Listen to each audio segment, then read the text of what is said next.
So everybody that knows me knows that I'm a nerd. I'm a nerd at heart. So I read a lot. I listen to a lot of audiobooks. And the other day, somebody was asking me what my number one favorite book of all time was. There's not even a hesitation. Ultra Marathon Man. So can you see that? Ultra Marathon Man by Dean Karnazes. So back before I was a reader, because I just started reading later on. So before I really started reading a lot, I was given this book by a friend of mine. And at the time, I was early 20s. I thought maybe running 2 or 3 miles was enough, and that a marathon was it. Like that was the top of the pyramid when it comes to any kind of conditioning or cardio. Was I wrong?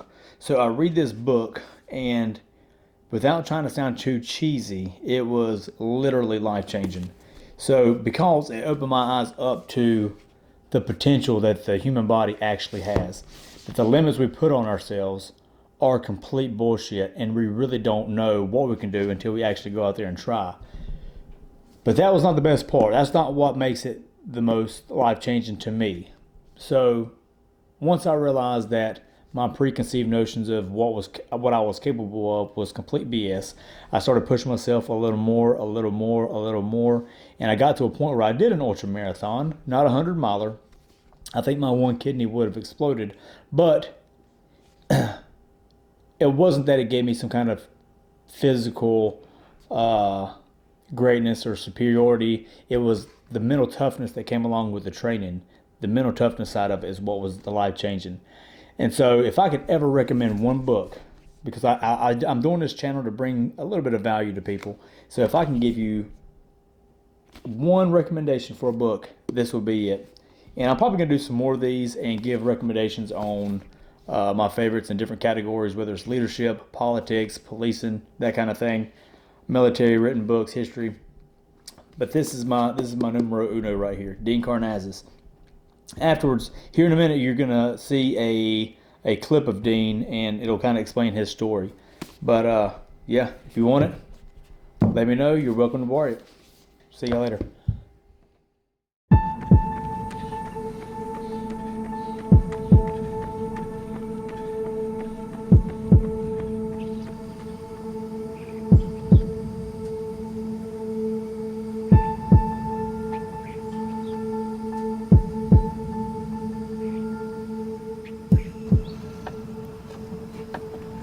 For me to train, I like to get up in the morning and run a marathon before breakfast.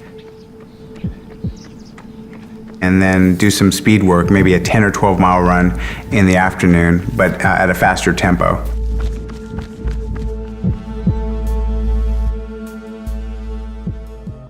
The first time I heard about running 100 miles, I thought no human is capable of doing this. And when you do it yourself, I think it just breaks boundaries. I've run 135 miles across Death Valley in the middle of summer, which is the hottest place on earth. It was 131 degrees. And I've run a marathon to the South Pole, which is the coldest place on earth. It was minus 45 degrees. Once I ran 50 marathons in all 50 US states in 50 days. I've run on all 7 continents twice, so I've seen a lot of the world through running.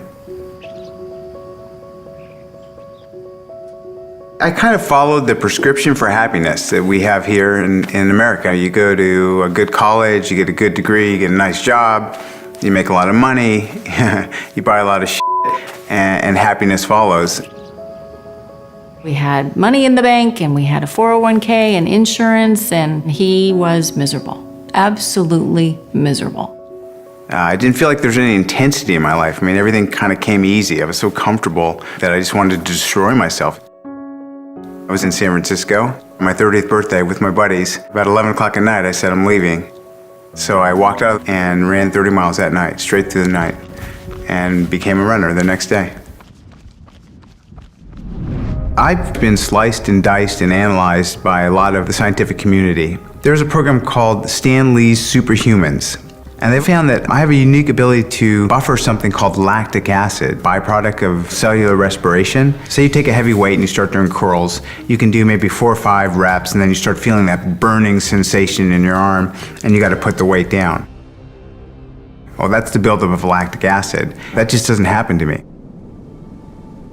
When you're running those kind of distances, you have an enormous number of challenges: gastrointestinal, joint pain, muscular pain, blisters, chafing, Lost toenails. fatigue, hypothermia, heat exhaustion if it's a really hot day. Once ran a race called the Badwater Ultra Marathon, which is considered the toughest foot race on earth. The low temperature that night was 114 degrees.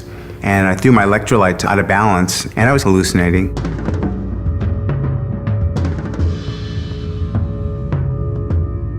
And my crew said they found me passed out on the roadside, and I'd been asleep for 6 hours.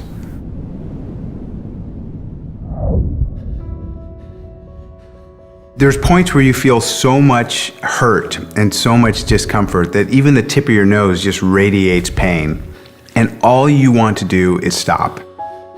I love watching my body deteriorate to the point where I'm getting beat to shit, and can I keep going? Can I make it to the finish line?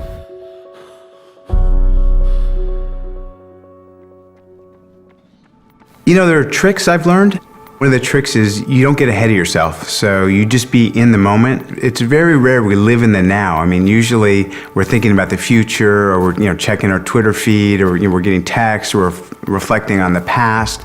But when you're in these conquests like that, you don't think about anything except being the best that you can be in that instant of time. So I just say to myself, take your next footstep to the best of your ability. Okay, take your next footstep.